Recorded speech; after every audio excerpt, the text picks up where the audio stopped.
To the Church of God and Saints of Christ, to all the saints, I say all hail. All hail. I hope all is well with you, as everything is well with my soul. I'm thankful to God for bringing me here to present a topic that, in all honesty, I have encountered once or twice, and it got me like, it made me feel like just emphasizing it or going over it myself from my own point of view to share with the saints. I pray that the saints take whatever they can from this lesson. Uh, yeah. So it's called Moses and Jesus, Prototype and Final Product. Just to be clear, prototype is usually the first concept or idea to an idea or to building something, or just sorry for my Jewish, but then yeah, it's just the most basic way I can describe it. So, please, okay. So Moses, is best described in my view as the prototype. His mission. Moses was born in times of trouble in Israel. He was born during the slaughter of male infants due to the Pharaoh fearing the Israelites' numbers. And Moses was then saved and raised as a prince in Egypt. After learning about his true heritage, he thus began his journey with God. His confrontation with the burning bush gave him a clear mission to save the children of Israel, to release them from their shackles, becoming somewhat of a savior to the Israelites. He was meant to lead the children of Israel to the promised land, and eventually lost his life in the process.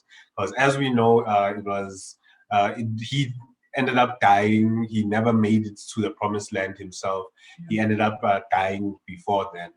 The next slide, please. Next slide.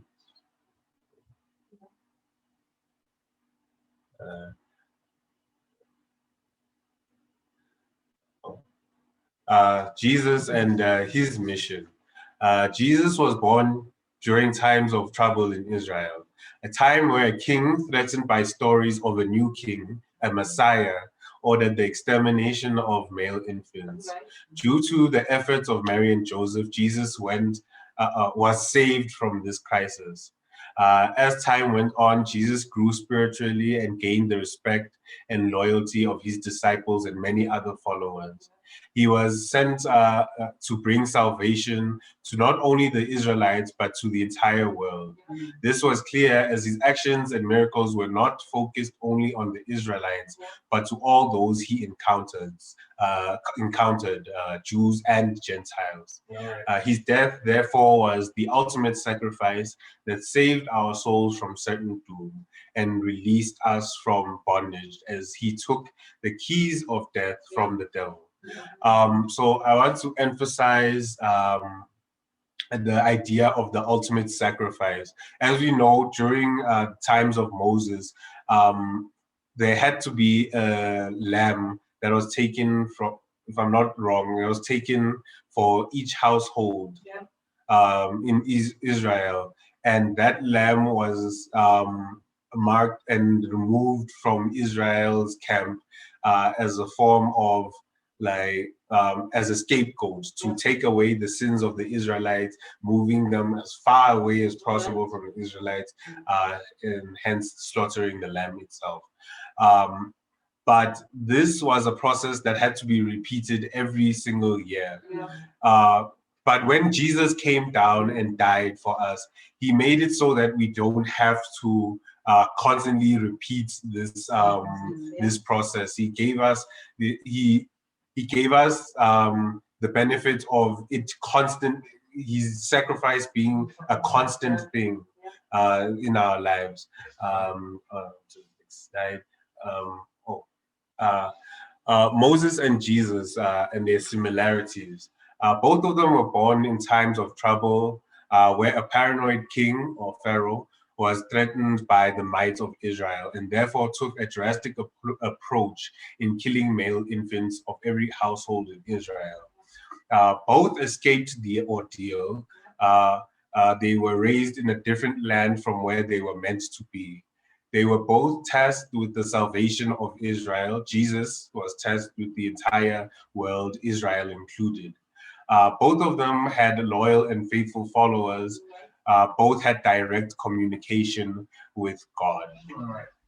And their differences, uh, Jesus was born from a virgin woman, whereas Moses was born or was conceived naturally. Moses was brought up in riches and lived as a prince, where Jesus was born into poverty and lived as a commoner. This is something that the Jews had a problem understanding. I think their idea of a Christ-like figure or the Messiah was someone who was brought up in riches, someone who lived as a king. But Jesus decided to subvert their expectations and make it so that he was born amongst, he could be anyone amongst them, just to prove that it's the road or getting to God isn't just something that kings and princes or people with money can do, or just prophets can do. It's something that even the lowliness of commoners can achieve. Moses was quick to anger and made impulsive decisions, whereas Jesus is cool, calm, and collected, and made coordinated decisions. Jesus was obedient and followed the Lord's commands or orders without fail, while Moses was easily swayed by the opinions of others and tended to disobey the Lord's orders. An example of this was when the first time the Lord told Moses to strike the rock so that water to come out. The second time he told Moses to speak to the rock, but instead of speaking to the rock and listening to others and what they thought, he decided to strike the rock, and therefore the water was bitter. You weren't capable of drinking it. And then being a prototype. Being a prototype is not a bad thing. In fact, being a prototype is a great honor. Prototype lays down the foundation for the finished product to follow up on. Prototype shows the finished product what to do and what not to do. The prototype is the most important part of creating or building anything, as the prototype forges the direction in which the finished product should go. And then being a finished product, which is quite a short thing. The finished product is the perfected prototype. The finished product takes from the prototype and perfects its concept or idea.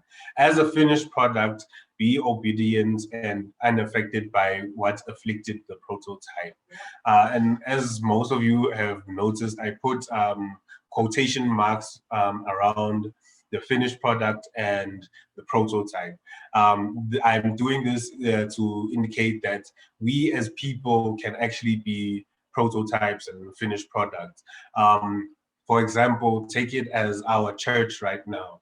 We can't truly say that we are at the end or we are finished with the church. We are content with where we are right now. At this point, the church is at its prototypes phase. We are learning what not to do, what to do, what to follow, and how to live our lives in the church. That's why we should remain obedient and unaffected by what afflicted the prototype. For example, as said before, Jesus was cool, calm, and collected, whereas Moses tended to get very angry and very quickly. So whatever Moses did wrong, Jesus did right, and whatever Moses did do right, Jesus followed up on. You don't throw away the idea. That's why Jesus didn't say he said, I didn't come here to destroy the law or anything like that. Or he came to fulfill it. Other similarities that I am sorry I forgot to put on the board was that Jesus and Moses came with laws.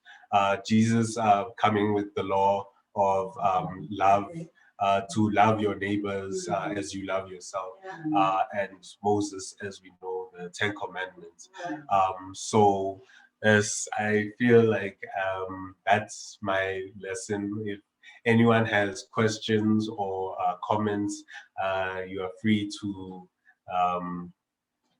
share with church.